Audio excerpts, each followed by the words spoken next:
लोभाचे फळ. कुंदनपूर नावाच्या नगरात गणपत शेठ नावाचे एक व्यापारी राहत होते.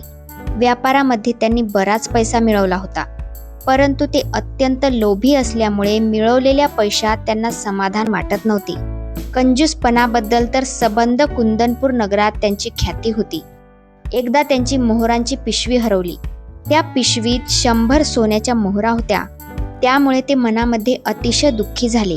त्यांना अन्नपाणी गोड लागेना की कोणत्याच कामाकडे त्यांचे लक्ष लागेना. रात्रंदिवस त्यांच्या डोक्यामध्ये त्या पिशवीचाच विचार घोळत होता. त्यांच्या ध्यानी, मनी व स्वप्नी सारखी मोहरांची पिशवीच नाचत होती. विचार करता करता आपण आपल्या हरवलेल्या पिशवीबद्दल नगरात एकदा दवंडी द्यावी असा विचार त्यांच्या मनात आला. ते नगराच्या दवंडी देणाऱ्या इस्माकडे गेले. दवंडी देणाऱ्या इस्माने त्यांना सांगितले, तुम्ही पिशवी आणून देणाऱ्यास काही बक्षीस ठेवा, म्हणजे पिशवी ज्या कोणाला सापडली असेल तो पिशवी आणून देईल. गणपत शेठनी त्याचे म्हणणे मोठ्या नाईलाजाने मान्य केले व पिशवी आणून देणाऱ्यास सोन्याच्या 10 मोहरांचे बक्षीस जाहीर केले. दवंडी देणाऱ्याने दुसऱ्या दिवशी थाळी वाजवून नगरभर दवंडी दिली. गणपत शेठ यांची सोन्याच्या मोहरांनी भरलेली पिशवी ज्या कोणाला सापडली असेल त्याने ती आणून द्यावी. आणून देणाऱ्या व्यक्ती सोन्याच्या 10 मोहरा बक्षीस म्हणून दिल्या जातील हो. काही दिवसानंतर एक शेतकरी गणपत शेठजींकडे आला. त्या शेतकऱ्याला मोहरांची पिशवी नगरातील एका उद्यानामध्ये सापडली होती. त्याने पिशवी शेठजींकडे परत केली.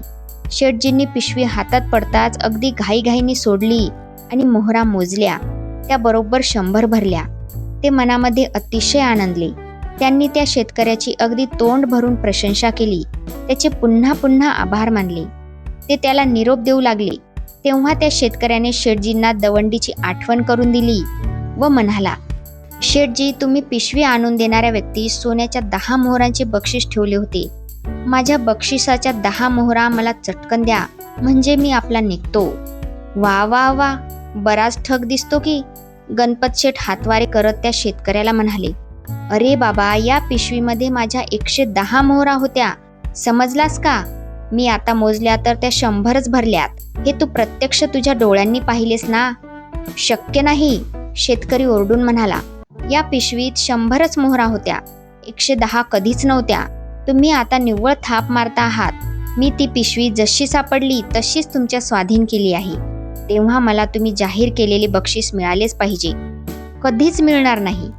गणपत शेठ आपला आवाज चढवून म्हणाले, 10 मोहरा तो आधीच काढून घेतल्यामुळे आता बक्षीस देण्याचा प्रश्न येतोच कुठे. दोघांची बरीच बाचाबाची झाली. शेवटी दोघांनी हा वाद नगराच्या न्यायाधीशांकडे निर्णयासाठी नेण्याचे ठरवले. न्यायाधीशांनी सगळी हकीकत आधी लक्षपूर्वक ऐकून घेतली. नंतर त्यांनी ती मोहरांची पिशवी पाहण्यासाठी शेठजींकडे मागितली. शेठजींनी ती लगेच न्यायाधीशांपुढे हजर केली. ती टम्म फुगलेली, पूर्ण भरलेली पिशवी बघून न्यायाधीश म्हणाले, या पिशवीत फक्त 100च मोहरा बसू शकतात आणि शेठजींच्या तर 110 मोहरा होत्या. होय की नाही शेठजी?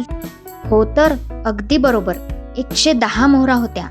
गणपत शेठ ठासून म्हणाले. न्यायाधीशांनी आणखी 10 मोहरा मागवल्या पिशवीत भरण्यासाठी, पण ती इतकी टम्म फुगली होती की त्यात अधिक मोहरा मावेनात. ते पाहून गणपत शेठ खजील झाले. त्यांनी मुकाट्याने आपली चूक कबूल केली आणि न्यायाधीशांची माफी मागितली. शेतकऱ्याचे बक्षीस शेतकऱ्याला देण्याचे कबूल केले व ते तसे दिलेही. शिवाय खोटी तक्रार केल्याबद्दल सरकारी खजिन्यातही गणपत शेठजींना 10 मोहरांचा दंड भरावा लागला. अति लोभाचे फळ गणपत शेठजींना मिळाले आणि खोटे बोलण्याची शिक्षाही. तर अशा प्रकारे लोभाचे फळ हा पाठ इथेच संपला. भेटूया पुढच्या पाठामध्ये. तोपर्यंत धन्यवाद.